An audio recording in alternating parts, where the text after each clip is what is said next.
Salam à tous, shalom, bonjour, mbote. Je suis très satisfait pour venir clôturer cette 10e émission.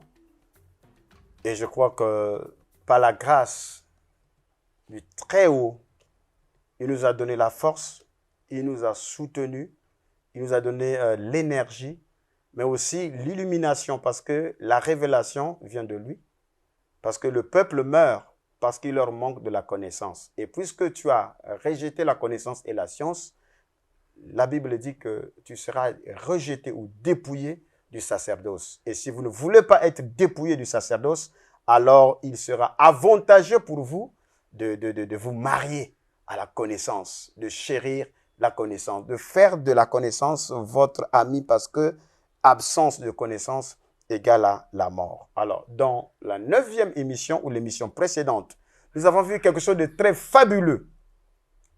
Parce que nous ne voulons pas laisser une porte ouverte pour que le diable, l'ennemi, puisse s'infiltrer, parce qu'il est très rusé. Dès que vous lui laissez une porte, il passe. Nous avons dit que Dieu suscite dans une saison donnée, dans un âge donné, une étoile,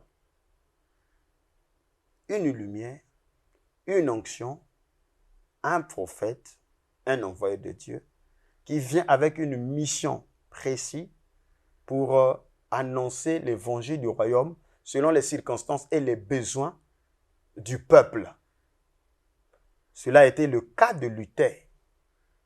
Luther est venu avec un message précis parce qu'il a fallu que la parole de Dieu, la Bible, soit accessible au peuple. Ça conduit même à des guerres sanglantes. Le sang a coulé, les gens sont morts pour que la Bible nous soit accessible. Chers frères et sœurs, si c'est le cas, alors pensez-vous que nous allons tergiverser?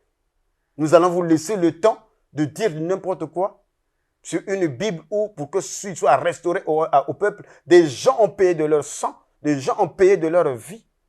Non, nous n'acceptons pas que vous venez gaillardement vouloir tordre les Écritures comme ça pour manipuler les gens. Non.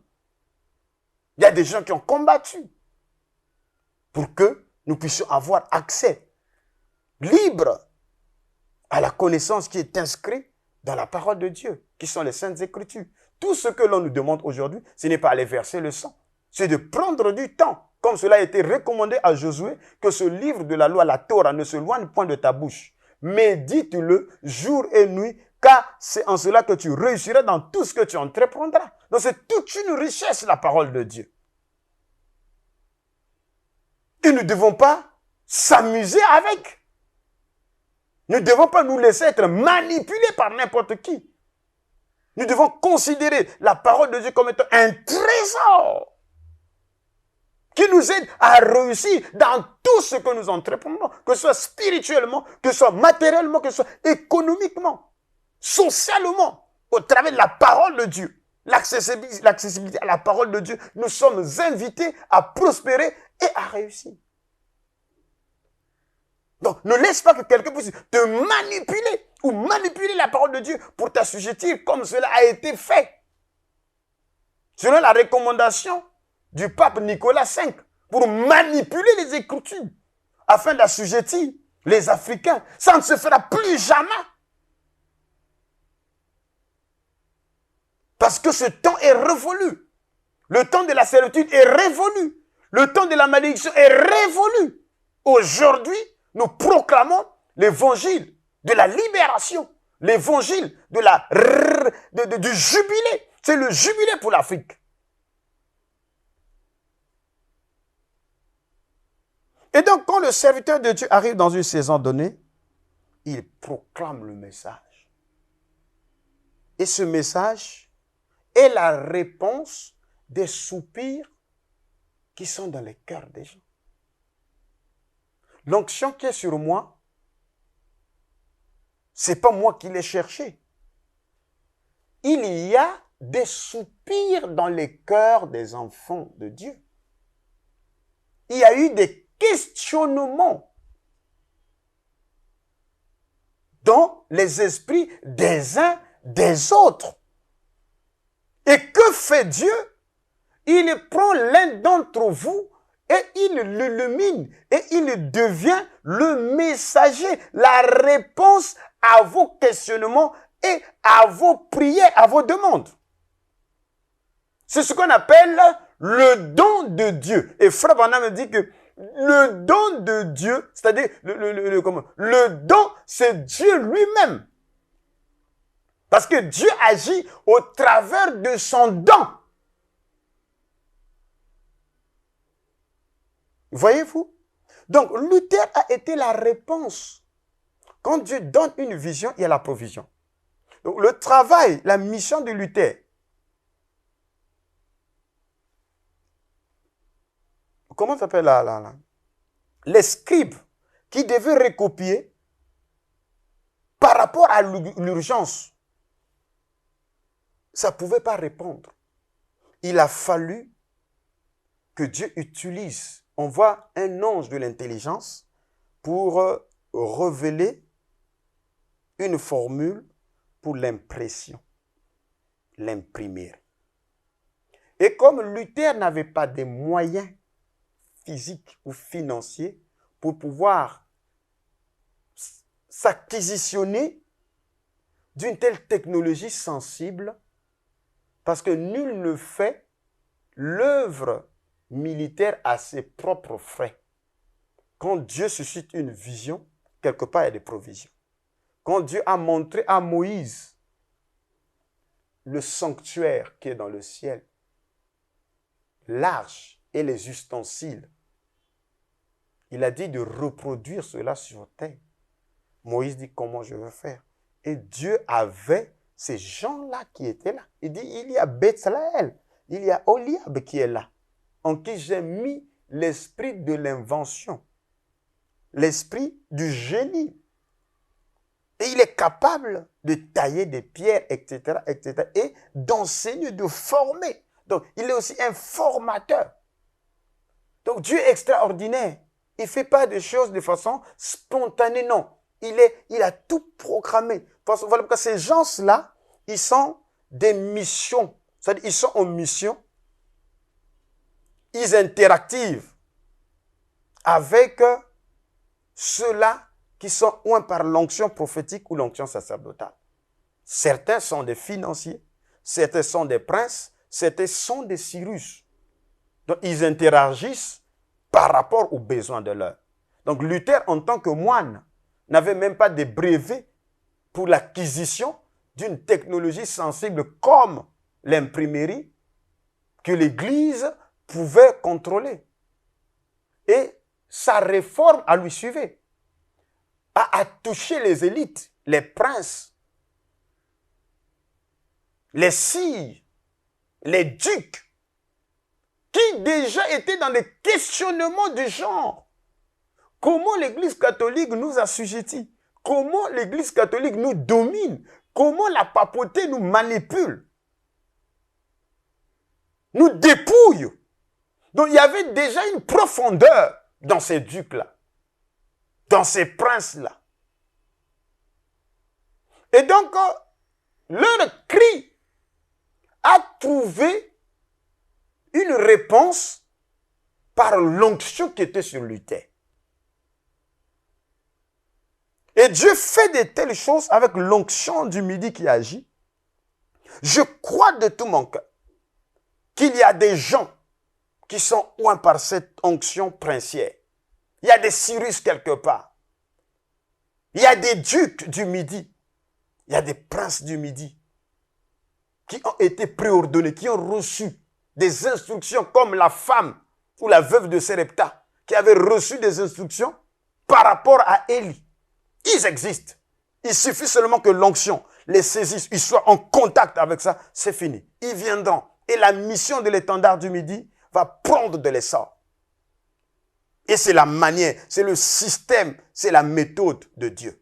D'une part, il y a la sacrificature, il y a le prophétique, mais d'autre part, il y a la royauté. Et ce sont les rois qui amènent les économies pour propulser le réveil. Aussi vrai que les ducs, les princes, les seigneurs ont amené des économies, des fonds, des richesses pour que la mission de Luther puisse prendre des proportions plus élevées, il y a quelque chose qui va se faire en Afrique. Voilà pourquoi je vous ai dit que l'année 2023, ça sera l'année de l'équilibre. Je reviendrai sur ce plateau. Je crois que nous allons écrire le livre sur le réveil du troisième jour et sur le second exode ensemble avec vous. Nous allons faire cela dans une méthodologie absolue, comme des cours. Et à chaque chapitre, nous allons tenir des émissions. Oh, je sens l'onction de Dieu est en train d'envahir l'Afrique. Je sens cette onction est en train de toucher les quatre coins de l'Afrique. Dieu va envoyer. Et les scientifiques, et ça a déjà commencé. Vous allez découvrir des choses incroyables. Et ceux-là qui méprisaient le jour des faibles commencements se réjouiront en voyant le niveau entre les mains de Zorobabel. Qui es-tu, grande montagne, devant Zorobabel? Qui es-tu, grande montagne, devant le réveil du midi? Tu seras aplani. Et la pierre principale sera placée au milieu des cris de joie, au milieu des acclamations. Comme je le disais que Luther fait sa mission et un rassemblement se crée. Dieu retire son instrument. Ceux-là qui restent, ils sont des conservateurs du système. Nous ne sommes pas en conflit avec l'envoyé de Dieu qui a porté le message. Non, c'est contre le système. Donc, quand Wesley sort, il n'est pas contre Luther, mais sa mission à lui est une mission plus évoluée que la mission de Luther. Et généralement, ça crée des conflits. Et on pense que non, Wesley combat Luther. Non, il combat le système que les hommes ont établi après Luther. Ce système-là, ça s'appelle la dénomination, ça s'appelle la loge, ça s'appelle une secte. C'est ce que nous avons lu dans le livre des Rois, dans l'émission précédente, le Neushtan, le serpent d'airain qu'ils érigent et ça devient de l'idolâtrie. Alors, qu'est-ce que Dieu fait pour sauver ces gens-là? Alors, il envoie Josias pour détruire le Neushtan. Le Neushtan n'est pas un démon. Non, c'était un symbole sacré qui a procuré le salut et la délivrance du peuple de Dieu, de l'église de Dieu dans une saison donnée. Mais lorsque cette saison est révolue, il n'y a plus la gloire, ça devient Ichabod. Et Dieu avance, Dieu va faire autre chose. Le problème, c'est qu'il faut avoir des âmes des vainqueurs pour comprendre à quel moment Dieu a quitté le Neushtan, il est maintenant dans quel symbolisme. C'est ça, être élu, qui voyage selon les saisons et selon l'onction qui agit dans une époque donnée. Donc, pareillement, les pentecôtistes avaient une onction, une lumière plus avancée que celle de Wesley. Ils ne combattaient pas Wesley, mais ils combattaient le système établi. Parce que eux aussi, ils sont les débris de ce système-là, mais ils ont évolué. Parce que l'enfant grandissait en stature, en force et en sagesse. Il n'y a que vous qui ne voulez pas grandir. Voilà pourquoi les églises en Afrique, qu'est-ce que c'est? Ce ne sont que des ramifications des réveils ou des débris des réveils passés. Voilà pourquoi vous verrez, il y a des églises qui représentent le mouvement pentecôtiste en Afrique. Il y a des églises qui représentent le mouvement branhamiste en Afrique. Il y a des églises qui représentent le mouvement protestants en Afrique. Il y a des églises qui représentent le mouvement baptiste et tout ça. Et donc, il y a des financements. Voyez-vous que ce sont des chaînes, en fait. Et chaque église, les témoins de Jéhovah, les adventistes du 7e jour, tous ces systèmes-là, ce sont des chaînes qui viennent enchaîner le peuple, mon peuple d'Afrique. Et donc, les élites, les conducteurs spirituels, ils sont dans l'incapacité de se défaire parce que, pour se défaire, il faut cracher sur de l'argent. Et il faut mettre sa vie en péril.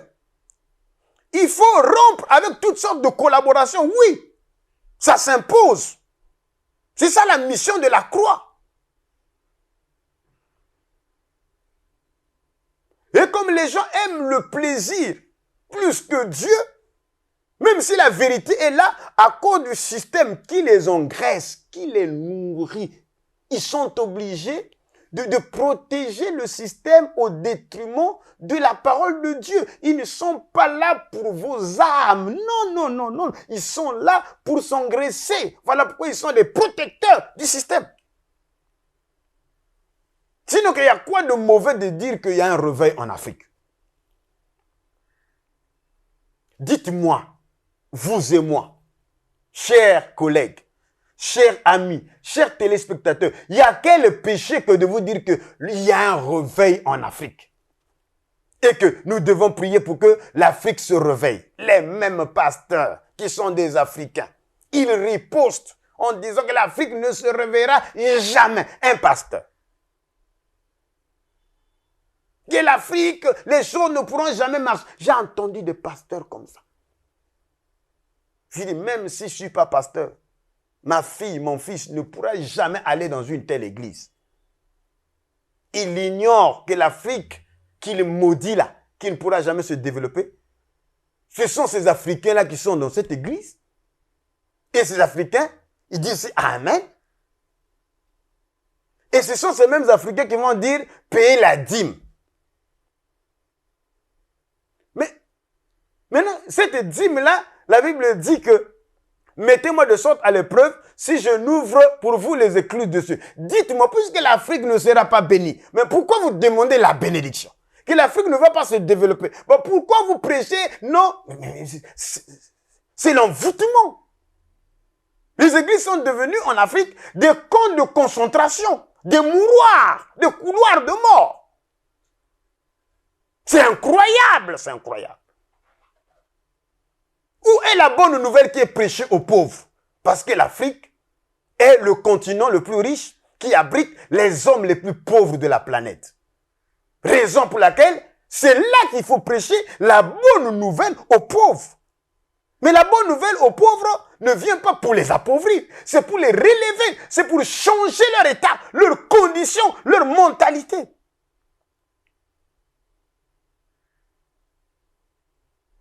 Vous voyez? Il y a quel péché qu'on a fait en vous disant que c'est votre temps. Et vous en avez les preuves. Aujourd'hui, les jugements sont en train de tomber sur Édom. L'Europe est dans le moi. La civilisation occidentale touche à sa fin. Les preuves sont là. Si les scientifiques le disent, il n'y a que les pasteurs qui ne savent pas ce qui se passe. Les mutations qui se passent, il n'y a que les pasteurs qui ne savent pas alors que cela a été annoncé dans les Saintes Écritures. Il n'y a que les pasteurs qui étaient censés connaître, qui ne connaissent pas. Donc c'est pour vous montrer que nous ne sommes pas en conflit et ne me mettez pas en conflit avec des grands hommes de Dieu, avec des grands prophètes qui ont servi Dieu de tout leur cœur. Non. Je ne suis pas en guerre avec ces éminents hommes de Dieu. La guerre, c'est contre le système qui a été formé après le départ de ces leaders-là, de ces véritables hommes de Dieu. Et ça a toujours été ainsi. L'émission précédente, nous avons lu que ça a toujours été ainsi. Pourquoi? Parce que les gens s'y retrouvent dans le système. Le système, quand on le protège, ça bénéficie à l'élite. Et je vais vous montrer comment et pourquoi les pharisiens n'ont pas pu accepter la venue du Christ. Pas parce que les Écritures ne l'annonçaient pas, ils savaient qu'il y a ces Écritures-là, mais c'était le système qui faisait leur bonheur. Je lis une Écriture ici, vous allez voir comment on crée une dénomination, comment on crée une secte. Et la secte ne se crée pas à partir d'un démon. Ça se crée à partir d'une victoire.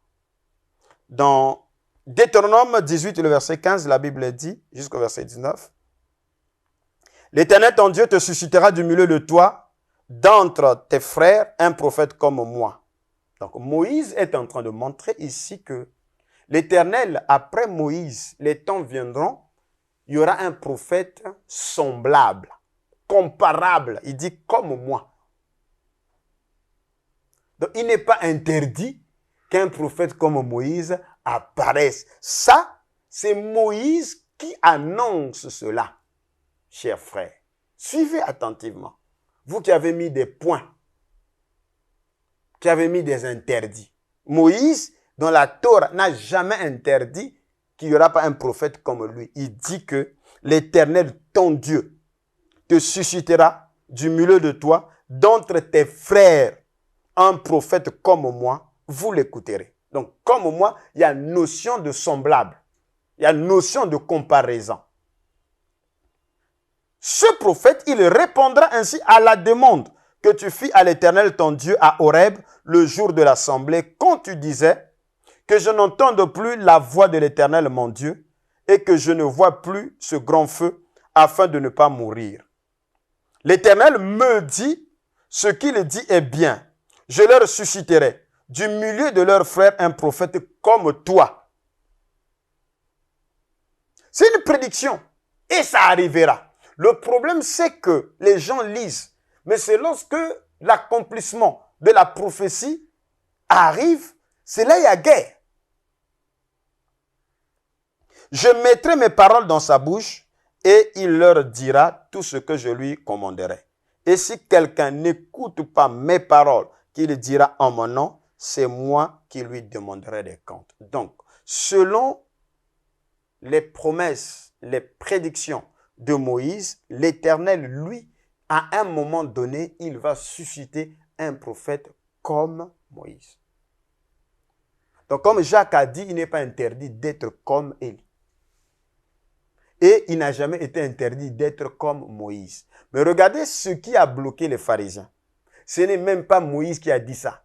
Ce sont eux-mêmes qui ont mis ça dans la loi. Donc nous en sommes dans Deutéronome 28. Suivez, chers téléspectateurs, vous allez voir comment les églises sont bloquées. Vous verrez que surtout les églises là où il y a eu des leaders brillants, qui ont eu des visions comme Luther. Tu vas chez les Adventistes du 7e jour, les Miller, les gens comme les Larkins, les gens comme les Ellen White. On ne peut pas avoir une révélation en dehors de ce que Ellen White a dit. Chez les témoins de Jéhovah, c'est la même chose. On ne peut pas avoir la révélation en dehors de ce que son leader a dit. Chez les Branhamistes, c'est les mêmes histoires. On ne peut pas avoir une révélation en dehors de ce que William Branham a dit. Alors, vous allez comprendre comment ces choses-là se créent. Comment une loge se crée. Dans Deutéronome 34, le verset 8 jusqu'au verset 12. Quand nous sommes dans Deutéronome 34, Moïse est déjà mort. Donc Deutéronome 34, ce n'est pas Moïse qui a écrit. Parce qu'un mort ne peut pas écrire sa propre mort, s'il vous plaît. Donc ça, ce sont des scribes qui écrivent cette partie-ci. Ça s'appelle faire l'apologie d'un leader. Faire l'apologie d'un prophète. Faire le testament d'un prophète. Regarde ce qui est dit au verset 8. L'Éternel, ou les enfants d'Israël, pleurèrent Moïse pendant 30 jours dans les plaines de Moab. Et ces jours de pleurs et de deuil sur Moïse arrivèrent à leur terme. Josué, fils de Nun, était rempli de l'esprit de sagesse car Moïse avait posé ses mains sur lui. Les enfants d'Israël lui obéirent et se conformèrent aux ordres que l'Éternel avait donnés à Moïse. Maintenant, suivez le verset 10 ici. Il n'a plus paru en Israël de prophète semblable à Moïse, que l'Éternel connaissait face à face. Nul ne peut lui être comparé pour tous les signes et les miracles que Dieu l'envoya faire au pays d'Égypte contre Pharaon, contre ses serviteurs et contre tout son pays. Et pour tous les prodiges de terreur que Moïse accomplit à main forte sous les yeux de tout Israël. Donc, voyez-vous, il n'a plus paru en Israël de prophète semblable à Moïse. Quand Jésus est venu, on lui a lu cette écriture. Et cela était leur blocus. Quand Jésus parle, on lui pose la question, nos pères ont mangé la manne dans le désert. On leur rappelait toujours cette écriture-ci. Il dit que Moïse.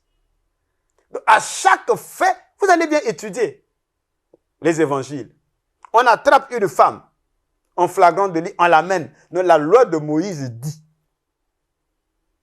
Voilà, ils étaient assis sur la chair de Moïse. Bon, dites-moi, c'est qu'il y a un conflit entre Deutéronome 18, qui est Dieu qui donne des instructions à Moïse, disant que viendra un temps où l'Éternel, ou moi, je susciterai un prophète comme toi. Mais ici, là, il n'a plus paru, ce n'est pas l'Éternel qui parle. C'est un commentaire des écrivains, des scribes. Ça s'appelle l'apologie d'un leader. Et les pharisiens, eux, ils préféraient s'agripper sur Deutéronome 34 que la promesse de Deutéronome 18. Or, Deutéronome 34 n'est pas une promesse. C'est un récit et une opinion. Mais Deutéronome 28 n'est pas une opinion, c'est une prédiction. Et la prédiction de l'envoi d'un prophète comme Moïse était la réponse de l'Éternel selon le contrat à Horeb. Et Christ a accompli ça. Voilà qu'on vient, non, nos pères ont mangé la manne dans le désert. Il dit, mais ils sont tous morts. C'est ici le pain qui descend du ciel. Il se révèle comme étant le rocher frappé. Je suis l'eau de vie. Si eux, ils ont bu le rocher frappé, moi, je suis l'eau de la vie. Chers téléspectateurs, aujourd'hui, faites cette étude. Comparez vous-même. Vous êtes bloqué où? Est-ce que vous naviguez dans les eaux de Deutéronome 18, 15 à 19, ou bien vous êtes bloqué par le dogme de Deutéronome 34, le verset 8 à 12? À vous de faire le choix, parce que c'est là la clôture de ces 10 plaies, de ces 10 émissions.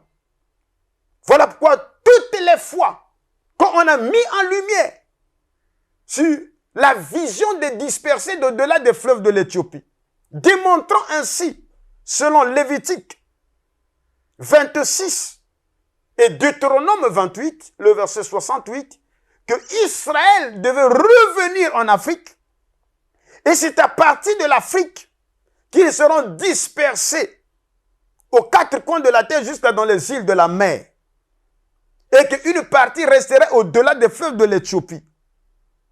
Et que bien sûr, Sophonie, qui est lui-même un prophète avec des ascendances éthiopiennes, qui connaissait bien cette zone géographique de l'Afrique subsaharienne, appelée dans le langage de la terminologie biblique l'au-delà des fleuves de l'Éthiopie, c'est géographiquement démontrable que les dispersés de l'Éternel sont en Afrique. Et nous avons montré noir et blanc que lors de plusieurs dispersions, la route qu'ils ont pris, c'est le pays de Mizraïm. C'est l'Afrique. Et qu'à cause de cela, les Égyptiens, qui étaient leur avant-garde, leur protecteur, et dans Ésaïe 30, Dieu a dénoncé cette attitude d'Israël qui se confiait aux Égyptiens au lieu de se confier en l'Éternel. Et dans Ézéchiel 29, voilà comment il frappe l'Égypte au même moment pour châtier ou mettre Israël dans l'épouvante. Et nous avons montré par là que dans ce réveil de l'Afrique dont il est question, dans cette réunion du Sud, qui est plus importante, plus grand, plus animée que la réunion de l'Ouest, il y a plusieurs peuples. Et parmi ces peuples, il y a les dispersés d'Israël qui sont au-delà des fleuves de l'Éthiopie. La grande guerre, c'est parce que les gens n'arrivent pas à accepter que Frère Branham n'a pas dit ça. Et comme dans leur esprit,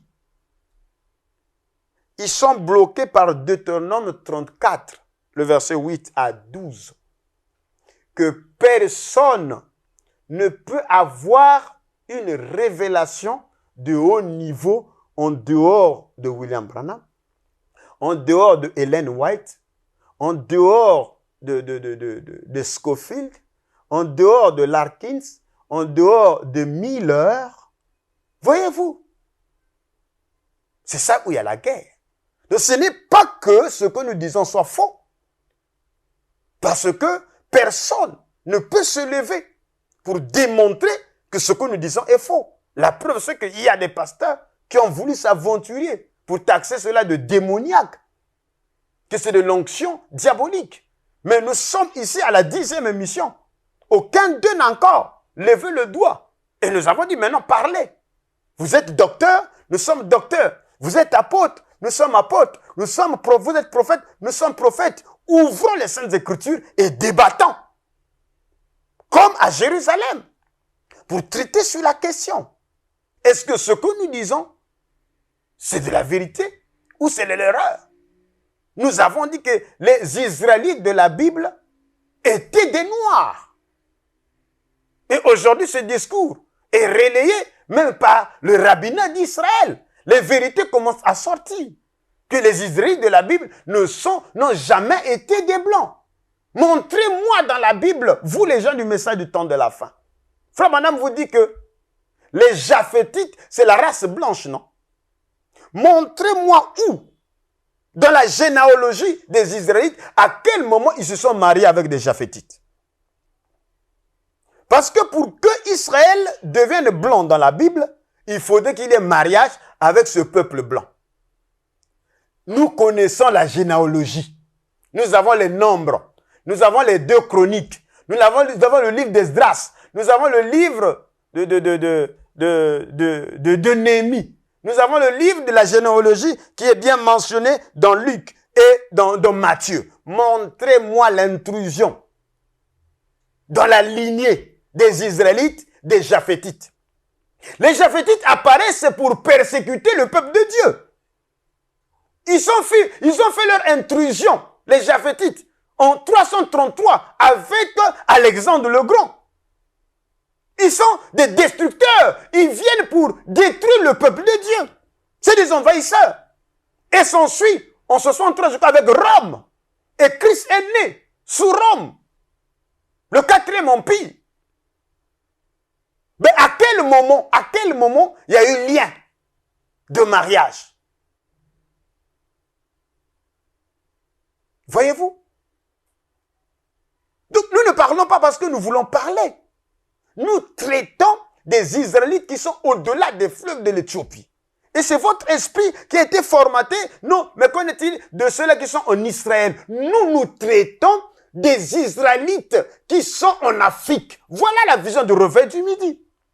Maintenant, si vous voulez qu'on traite les Juifs blancs, ça c'est un autre problème. On a toute une panoplie, on a tout un paradigme, des visions, des écritures, des révélations là-dessus. Mais ce n'est pas ça notre priorité présentement. Notre priorité, le ministère et la mission de l'étendard du midi, sous la trompette du midi, c'est de faire comprendre à ce peuple bantou que vous n'êtes pas des Congolais comme on vous le dit, vous n'êtes pas des Gabonais, vous n'êtes pas des Angolais, mais vous êtes des Israélites. Voilà la mission. Et qu'il y a un protocole bien établi pour Israël. Tout comme ceux-là qui sont en Afrique du Nord, de l'Ouest plutôt, ceux-là qui sont en Afrique du Sud, ceux qui sont au Bénin, ceux qui sont au Ghana, ceux qui sont en Côte d'Ivoire, ceux qui sont au Togo. La mission de l'étendard du midi, c'est de révéler à ces gens-là, d'autres sont au Sénégal, que vous êtes les descendants directs des Israélites de la Bible. Comment voulez-vous qu'on n'a pas achevé notre mission ici, qu'on va traiter des problèmes qui sont en Europe, au Moyen-Orient?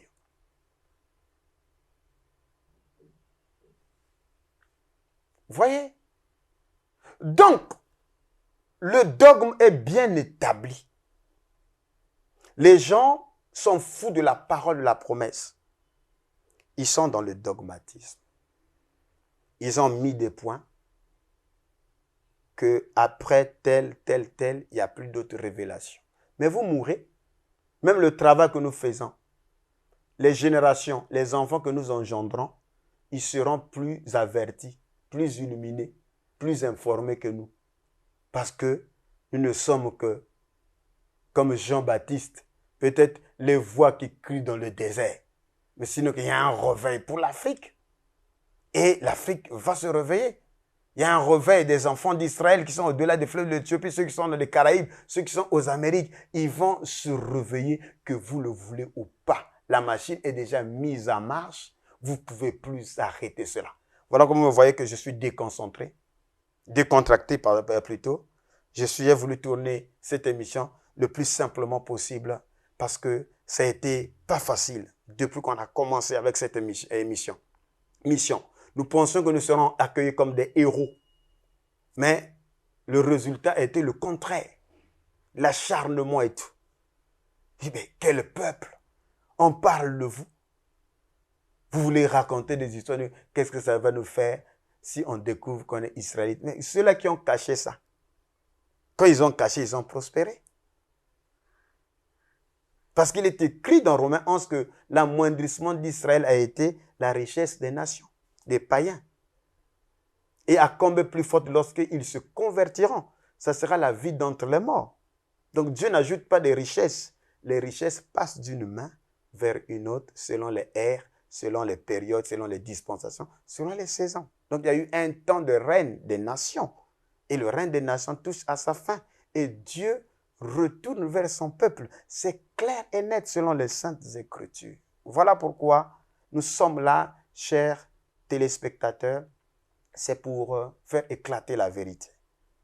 Satan était là avec l'eschatologie occidentale, l'eschatologie édomite, qui a supprimé Israël, montrant que Israël ne fait pas partie de l'Église. Israël ne fait pas partie de l'épouse. C'est ça qu'il est question. Et je préfère dire la vérité pour que le diable soit à nouveau bloqué. Je suis né dans la communauté du message du temps de la fin. Ils n'ont jamais enseigné que Israël fait partie de l'Église. Ils n'ont jamais enseigné. Israël fait partie de l'épouse de l'agneau. Personne n'enseignait comme ça. Tous étaient partisans de la théorie du remplacement. On a ôté Israël, on a remplacé Israël par l'Église des païens, l'Église des nations. Et toutefois que nous avons montré que Israël est au-delà des fleuves de l'Éthiopie et les gens avaient peur à cause des schémas établis dans leur conscience que je ne peux pas être Israël parce qu'Israël ne sera sauvé que pendant la tribulation. Et que dans le millénium, Israël sera serviteur de l'épouse païenne. C'est ça que le diable a utilisé comme schéma. Et donc, il était nécessaire que je reparte demander au Père de me révéler et de venir avec la réponse. Et je suis venu avec la réponse pour montrer qu'en effet, le Keïla ou le Kouéla, qui est l'assemblée d'Isolélé, est une promesse premièrement pour Isolélé, parce que je bâtirai mon Kouéla et les portes du séjour ne vont pas prévaloir. Et ce Kouéla était constitué des 12 tribus parce que les juges de l'assemblée d'Israël étaient les 12 apôtres de l'agneau. Et nous avons démontré que c'est ce qui réapparaît dans Apocalypse 21 comme étant la nouvelle Jérusalem, parce que la Jérusalem ancienne était dans la servitude. C'est cette partie d'Israël qui est tombée dans l'endurcissement selon Romains 11, 25. Ce n'est pas tout Israël qui a péché. C'est une partie d'Israël est tombée dans l'endurcissement. Et la partie qui est tombée dans l'endurcissement est appelée Agar, qui a pour loi, au fondement loi, le mont Sinaï. C'est ce que Paul développe dans le livre de Galates 3 et Galates 4. Ismaël. Maintenant, celle qui a muté dans la nouvelle alliance deviendra la nouvelle Jérusalem, Sion. La félicité, la Sarah, qui engendre Isaac. C'est ça l'épouse de l'agneau. Maintenant, avec la commission de Paul et la conversion du centenaire romain, parce que la foi du centenaire romain a été agréée par le Seigneur. Le Seigneur était même surpris que même en Israël, je n'ai pas trouvé une telle foi. Et Corneille a fait le relais qu'au moment où il priait, un ange de l'Éternel l'a visité et pour lui dire d'aller faire appel à Simon qui avait les clés du royaume. Et quand Simon a prêché, pendant ce qu'il prononçait les paroles, le Saint-Esprit tomba sur les incirconcis. Et c'est ce qui avait paniqué les gens. C'est là que je vous ai montré qu'en fait, la conférence de Jérusalem avait pour mission d'établir 2 protocoles.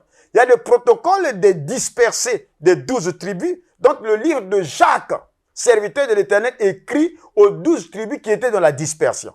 Donc il y a un protocole pour les circoncis et un protocole pour les incirconcis. Et Galates 2 nous a montré, le verset 7, que celui qui a établi Pierre comme apôtre des circoncis a aussi établi Paul apôtre des païens. Donc les uns sont appelés à prêcher le Christ aux Juifs ou aux Israélites avec la circoncision et leur loi. Et d'autres comme Pierre, Paul et Barnabas et les autres ont été commissionnés pour aller prêcher le même Christ chez les païens sans la loi. Et donc l'église de Christ ou le corps de Christ, en effet, a 2 commissions ou 2 protocoles. Il y a le protocole maîtresse ou mère, qui est le protocole de Jérusalem, avec l'église de Jérusalem, qui est une église israélite. Mais il y a le protocole de Saint Paul, qui est adressé à l'église païenne. Et l'église d'Antioche, qui a reçu la commission d'aller vers les Grecs et les Romains, ainsi les Anglo-Saxons, c'est celle-là qui a émergé. Donc lorsqu'on parle des 7 âges de l'église, la plénitude des gentils, il n'y a pas la présence de l'église africaine. Les 7 âges de l'église là que vous vantez là. Vous pouvez me montrer un messager africain? Est-ce qu'on vous parle de l'église africaine là? Pourquoi l'église d'Afrique n'apparaît pas? Donc pensez-vous qu'il n'y avait pas d'église en Afrique ici? Je vous ai lu Thomas Odense qui vous a démontré que les premières églises sont nées en Afrique entre l'an 50 et l'an 500. Le christianisme a pris son ampleur à Alexandrie. Les pères de l'église, c'est Alexandrie et Carthage. Carthage, qui est l'actuelle Tunisie. C'était des grands centres de la foi. Et même le judaïsme était 700 ans avant en Afrique. La preuve, c'est que c'est à Alexandrie ou en Afrique, en Égypte, que le Tanakh, c'est-à-dire la Bible hébraïque, a été traduit en grec sur le sol africain. L'énuque éthiopien a quitté l'Éthiopie pour venir adorer pendant les fêtes à Jérusalem. Mais il lisait quoi? Il lisait le rouleau. Et vous dites que l'Afrique n'est pas une culture de l'écriture, c'est une culture de la tradition orale. Mais voilà aujourd'hui, avec le travail éminent de notre sœur Kimoya, qui vous a montré comment les grottes de Lovo nous révèlent le secret du paléo-hébreu, de l'écriture cunéiforme et des hiéroglyphes dans les grottes, montrant ainsi les traces des scribes hébreux au Congo central ici. Et je viens de découvrir, on vient de m'envoyer d'autres écritures venant directement du Togo. Mais, chers téléspectateurs, vous ne pouvez plus arrêter le réveil de l'Afrique. C'est parti. Même si on peut se taire, les pierres vont crier. Parce que ce que Dieu a commencé, il va achever. Il est celui qui commence, il est celui qui achève, il est l'alpha, il est aussi l'oméga. Donc, nous avons montré et démontré parce que l'alibi du diable était que on n'a pas besoin de savoir qu'on est juif, on est déjà chrétien, nous sommes l'église. Donc, nous avons démontré, mais même cette église-là, cette épouse, c'est toujours Israël parce que les armoiries, le symbolisme de la Nouvelle Jérusalem, vous avez 12 fondements qui sont les 12 patriarches. Vous avez 12 portes et sur ces 12 portes, il y a 12 anges. Sur ces portes, écrit les noms des 12 apôtres de l'agneau.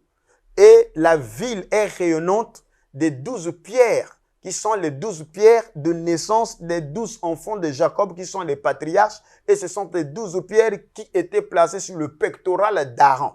Et même la ville, dans sa distance, a combien de stades? À 12 000 stades, voyez-vous? Oh là là! Donc, voyez-vous que le symbolisme de la Nouvelle Jérusalem, qui est l'épouse de l'agneau, est le symbolisme même d'Israël. Voilà pourquoi les 12 là, c'est ce que vous voyez dans Apocalypse chapitre 5 et 4, qui sont les 24 anciens, 12 apôtres de l'agneau et 12 patriarches. Voyez-vous? Donc,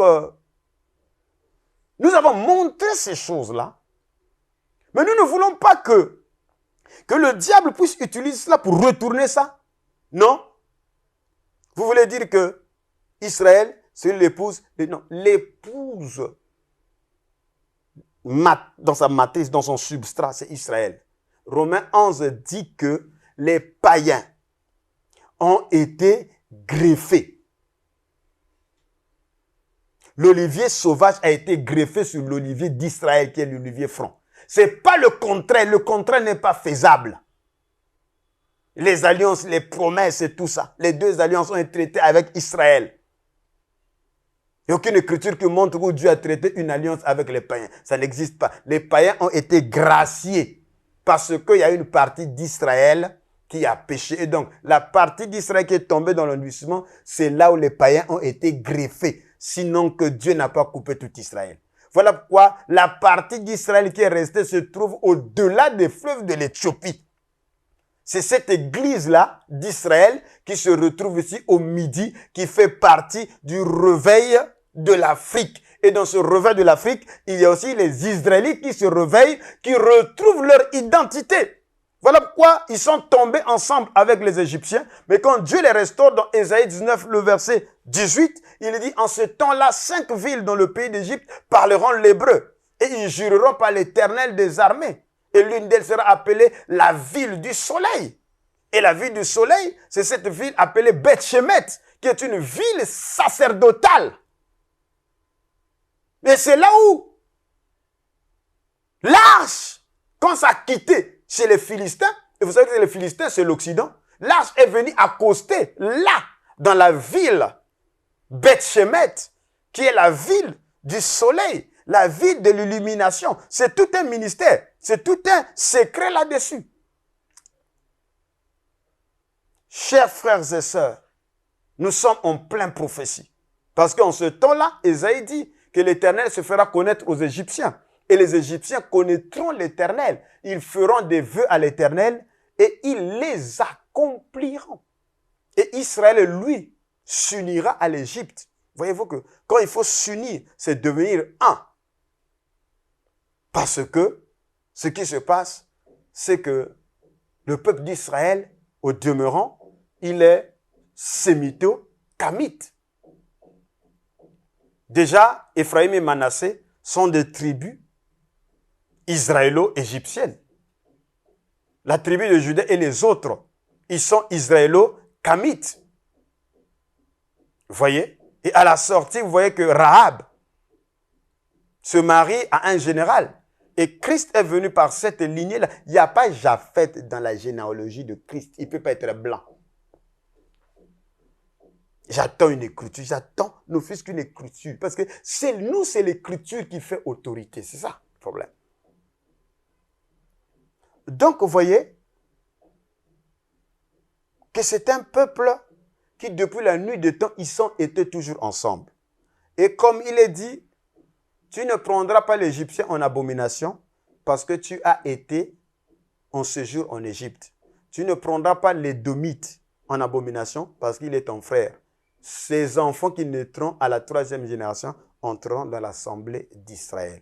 C'est là où vous allez voir qu'il y a des gens qui sont devenus juifs par conversion. Donc, Édom, depuis la nuit des temps, à partir de la chute du royaume davidique, lorsque Nebuchadnezzar est venu envahir la tribu de Juda ou le royaume de Juda, Édom s'est associé toujours aux ennemis de Juda. Et lorsque les Grecs sont venus, les Romains sont venus, Édom s'est toujours associé à Japheth.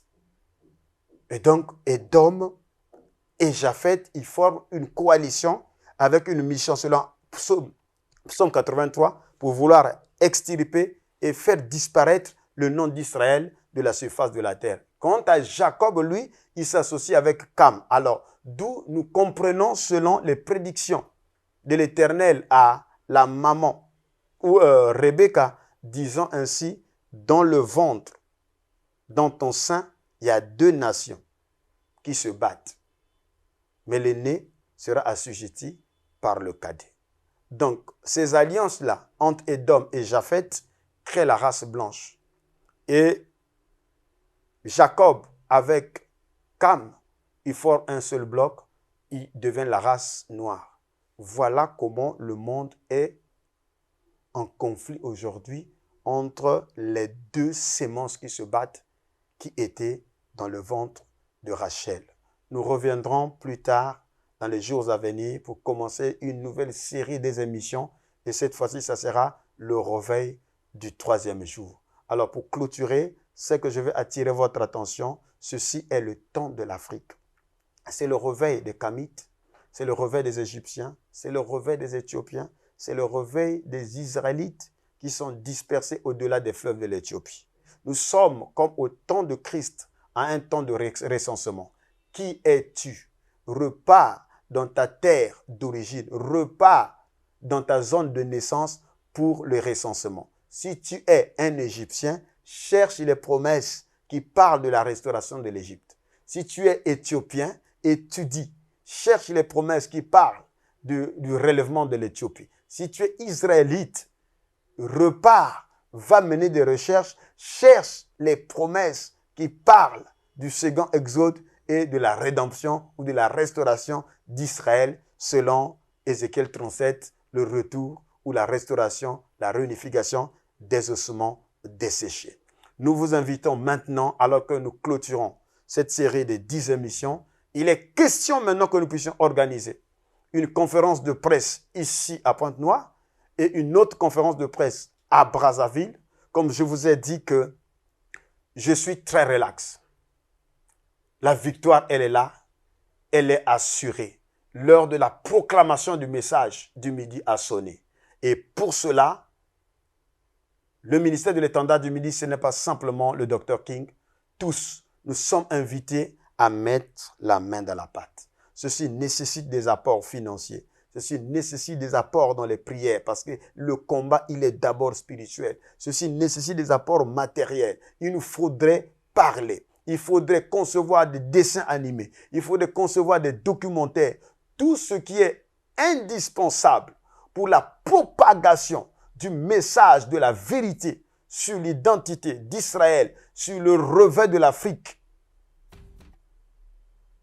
Tout ce qui est indispensable sera la bienvenue pour que le monde entier entende le son de la tempête, le monde entier entende le vrombissement du bruit assourdissant comme celle d'une dynamo. Au reste, je vous aime tellement, je vous apprécie de tout mon cœur, que le Très-Haut, que Yah d'Israël vous bénisse richement. Merci.